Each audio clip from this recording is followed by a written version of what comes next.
Kahariam started actually as a passion project of my dad. He wanted to find clean food to eat. So he visited a lot of farms just to see how they're growing it, what's being used, and then he saw a lot of scary things like using kerosene to make tomatoes shine, or using formalin, which is an embalming fluid, to make the vegetables last longer. There are a lot of food that uses chemical fertilizers and pesticides that aren't good for the body, that actually increases your risk of cancer, and you have more toxins in your body. Did you ever notice a farmer, when he sprays chemical fertilizer, he wears a suit? So imagine, even he is being harmed by the chemicals. So imagine that's being put in the food that we eat. So really, it was just a desire to eat clean food, because if we don't have our health, we can't do anything. Welcome to Kahariam Farms. Kahariam Farms is located in Batangas. We're actually in the boundary of Lipa City and Ibaan City. We are the largest producers of vermicast, so also the largest earthworm farm in the Philippines. Kahariam is actually a family-owned farm, and the name is from the 4 children. So Khalil, Hannah, Ria, and Hiram. I'm the Ria. At the farm, there are various vegetable gardens. We use our own vermicast organic fertilizer to grow our vegetables. We also have herbs and ornamental plants. All our plants here, all our vegetables, we use our own organic fertilizer, which is the vermicast. Vermicast actually, it has more nutrients, so it has all the nutrients your plant needs to grow strong. It will actually also yield more crop. Clean food starts in the soil. You have to have virgin soil. You have to have all the nutrients in the soil for it to grow nutritious. And so the best form of soil is through worm composting, which is vermicast. The core of our farm is zero waste. So we get agri-waste. We feed the earthworms our waste. And after 3 months, it turns into vermicast. So it's virgin soil. And in turn, we use the vermicast to grow organic produce.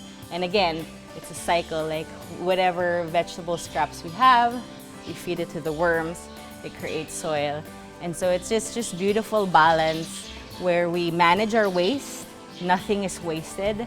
And everything is used for healthy food and also to aid in our environment. Ito pong tira nating mga gulay sa bahay. Kapag tayo nagluluto, meron tayong mga tira. Imbis na itatapon po natin, huwag natin itapon. Ipunin natin at ituturo ko sa inyo kung paano ito i-convert sa organic fertilizer using bulate or earthworms. So, kung ito po yung tirang gulay, kailangan i-chop po yan. Pag na-chop na, ipunin lang natin siya sa plastic container. Tapos, kailangan natin ng decomposting microorganisms. Dito po, ang gagamitin natin is a Takakura mother compost. Ibubudbud natin siya sa ibabaw ng gulay, tapos babasahin natin, isprayan natin ng konting tubig, tapos takpan na. Kung may tira uli yung biodegradable kitchen waste, gano'n, ipunin natin, chopin natin, then lagay uli sa container na ito. Kapag ito na yung napuno, puno na natin itong mga kitchen leftovers, i-seal natin siya, ilagay siya sa shaded area, iiwanan natin ng 10 to 15 days. Magbubulok siya on its own, iinit siya, then lalamig. Pag siya ay malamig na, that is the time kukuhanin natin ito, bubuksan na natin, at ilalagay natin siya sa isang composting bed. Then, lalagyan natin siya ng composting worms, African night crawlers specifically, ito yung earthworms na ilalagay. Kung 50 kilos yung ating waste na naipon, kalahating kilo ng ANC ang ilalagay. Iko-compose niya yan, kakainin nga ng earthworms within 2 months' time. Ang African night crawlers kasi, ito ang pinaka-voracious composting worms. Pinakamatakaw sila kumain. A kilo of this African night crawler can consume a kilo of any biodegradable waste daily. And after a day, mag-iiwan sila ng casting nila or excrement nila or worm poo, kalahati na kagad. 1 kilo, meron kang 500 grams of organic. This is the final product, organic fertilizer. Kaya natin ginagawa ito para yung waste na napoproduce natin, may convert natin to something that can be used productively instead of just leaving it as it is. We practice zero waste. We like to believe that nothing should be wasted, and that there is use for everything. So all our waste here, or all our agricultural waste, even kitchen waste, we feed them to the earthworms so that they're our superheroes. They're the hardest working employees here in our farm. And you have to think about, saan ba napupunta yung basura natin? A lot of people burn it, and that's so bad for the environment. A lot of people dump it in landfills, which contaminate our water. And so the best that we can do is really practice zero waste and use, segregate your waste, and anything that's biodegradable, turn it into compost. And with this technology, we are converting the waste into something that can be used in a productive way. Tapos, this is the final product. This is considered organic ito. Doesn't harm the health, doesn't harm the environment. Kasi without this technology, itatapon mo lang ito. Nagiging problema to ng local government natin, di ba? Remember, ang waste, all of the basura or waste being generated by municipalities and cities, merong man study dyan, 1/2 of all of those waste are biodegradable. Nabubulok siya. If only you can do something, separate and segregation, ma-separate natin yung 50% na biodegradable na yon with using this technology, we can convert that into organic fertilizer na pwedeng pagkakitaan na hindi na siya naging problema. Instead of having 100% problem, kalahati na solve na natin. We at Kahariam, ang advocacy namin is to teach all of this technology to every Filipino sa buong Pilipinas. Kasi kahit saan ka pumunta, may basura. At kami na lang living testimony. In Kahariam, we are converting trash into cash. We have an organic farm tour where we show our guests around the farm. We teach them about the different technologies that we practice, which is, vermicomposting.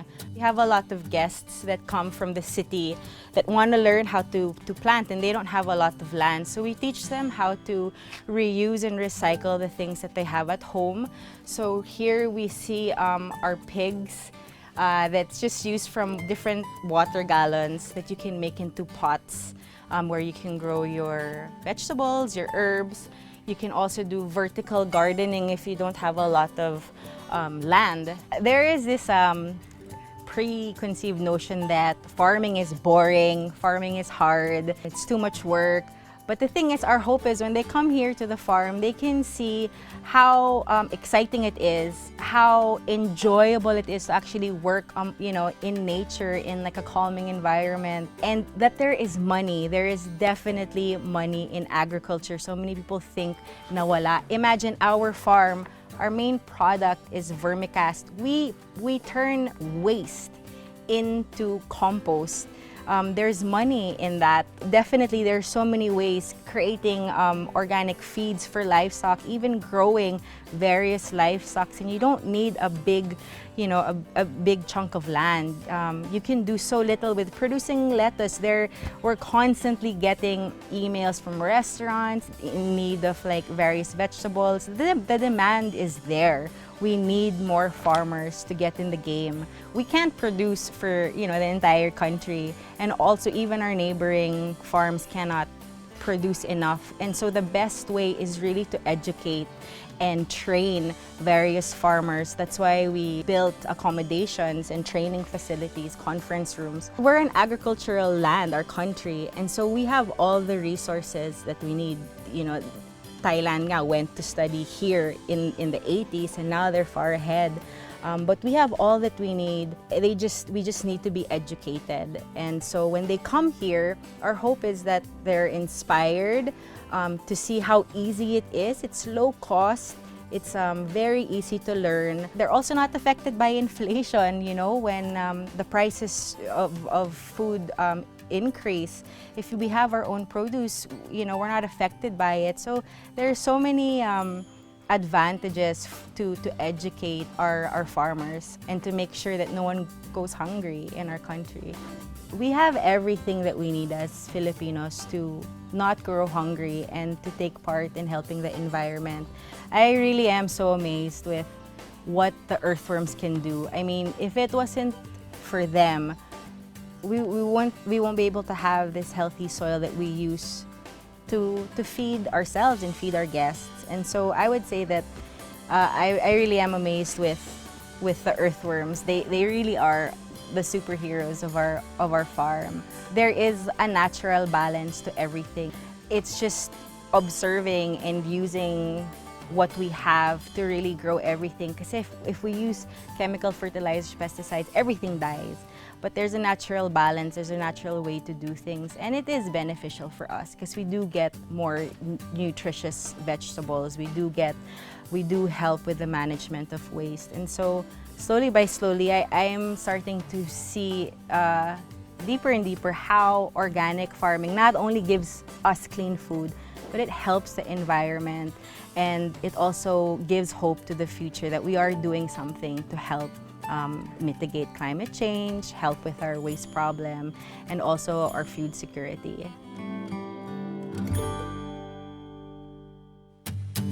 Planting in the city is now something that everyone can do. Today I've found two different groups that are making urban farming, that are making urban farming. Okay. I think ano ba yung a lot of people will say etong limited size na to, sure you're growing this little nice cute little lettuce here, but try to help us understand yung mission niya, which is si Andrew. Siya yung isa sa regular customer namin. Alright, makakausap ba siya? Is he around? Nandito siya. Ito na ba? Alright, this is Andrew. Andrew, kamusta? How are you, man? I'm okay. Okay. Medyo